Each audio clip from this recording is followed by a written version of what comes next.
Votre invité aujourd'hui, Boris Vastiot, l'actuel directeur du MEG à Genève. Bonjour Boris Vastiot. Merci d'être sur Radio Lac ce matin. Vous quittez donc le musée d'ethnographie de Genève en mars prochain pour l'alimentarium à Vevey. Pourtant, vous avez lancé il y a 2 ans une vaste refonte de ce MEG. Ce départ peut surprendre, le timing?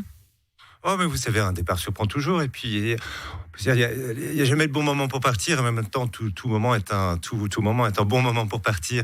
Alors, il y a 2 ans, oui, on lançait un plan stratégique. Et on peut se dire aujourd'hui que c'était un grand moment de changement. Mais en fait, le MEG a toujours changé.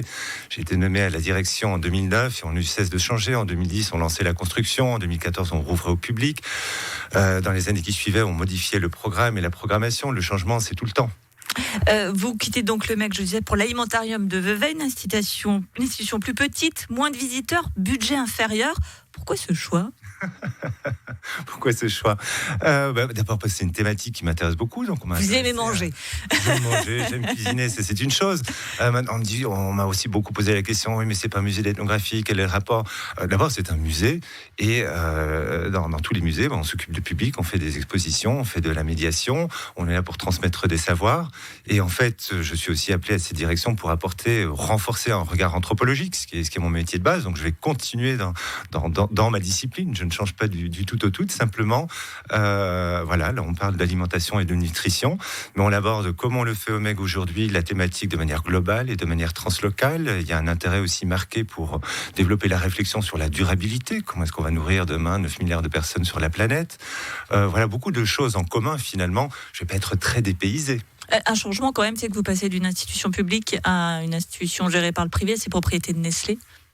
Alors ça, certainement, ce sera un changement, une culture de travail tout à fait différente, mais j'ai toujours aimé. Alors ça fait maintenant 14 ans que je suis à Genève et à la fonction publique. Quand vous parlez de culture de travail, c'est vrai qu'on imagine bien que c'est un vrai changement tout de même. Un vrai changement, oui, tout à fait. J'aime le changement. Pas d'angoisse de ce côté-là. Pardon ? Pas d'angoisse de ce côté-là. Aucune. Alors, par contre, les Genevois que nous sommes sont un petit peu titillés par le fait que vous partiez dans le canton de Vaud. C'est une vraie trahison, ça, Boris Vastiot.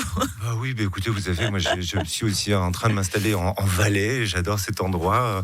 Je reste en Romandie, si on veut. Je vais au bout du lac. Comme je dis, je ne suis pas si loin.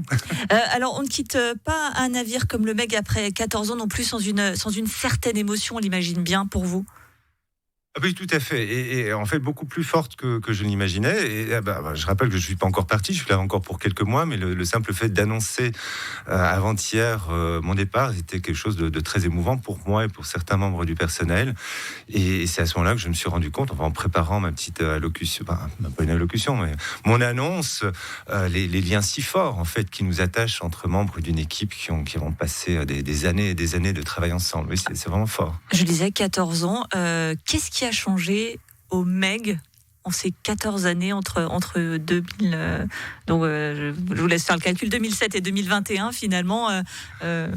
Pour vous, le plus grand changement. Et comme tous les musées qui ont la chance de pouvoir se transformer, avoir des constructions, tout a changé. C'était beaucoup plus petit. On avait 6 ou 7 fois moins de public, beaucoup moins de réputation. L'équipe était beaucoup plus petite. Aujourd'hui, les 2 tiers des personnes qui travaillent au MEG n'ont pas connu l'ancien musée. En tout cas, n'y ont pas travaillé.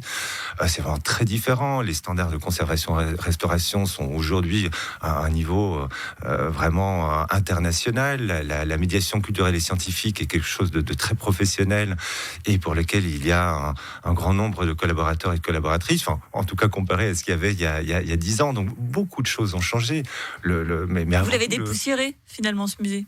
Alors, c'est plus que dépoussiéré, ce n'est pas moi qui l'ai fait, c'est toute une équipe. Moi, j'ai eu la chance de me voir confier les rênes d'une institution. C'est la ville de Genève qui a construit ce musée et notre département qui a mis à disposition les moyens financiers et humains pour développer une équipe, développer tous ces programmes. Ce qui n'existait pas du tout dans l'ancien musée, c'était toute la programmation aussi événementielle, le film, la danse, la musique, etc. La bibliothèque médiathèque. Vous avez une petite bibliothèque de la taille de ce studio. Pas petit notre studio.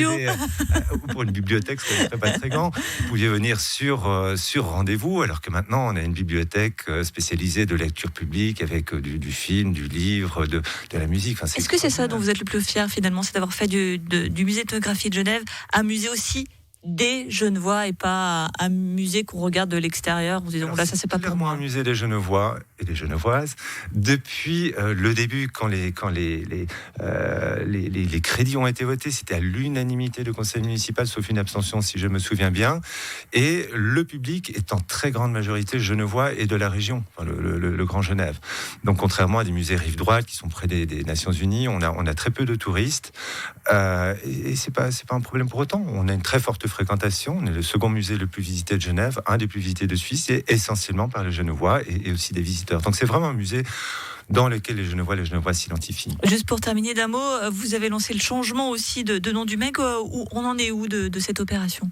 Alors, on l'a mis sur pause, si vous voulez, à la fin du printemps passé, voyant qu'il y avait à peu près 30% d'opposition à ce processus. Et ça, on le sait en ayant fait un sondage auquel on a répondu près de 1200 personnes et qui ont fait près de 1400 propositions de non.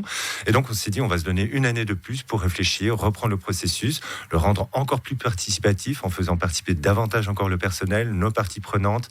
Et ensuite, on va de nouveau consulter le public, mais avec des propositions peut-être plus concrète. Merci beaucoup Boris Vastiot, toujours directeur donc, du musée d'ethnographie de Genève jusqu'au 1er mars 2022 et tout de bon donc dans le canton de Vaud. Merci. Une interview à retrouver évidemment sur radiolac.ch.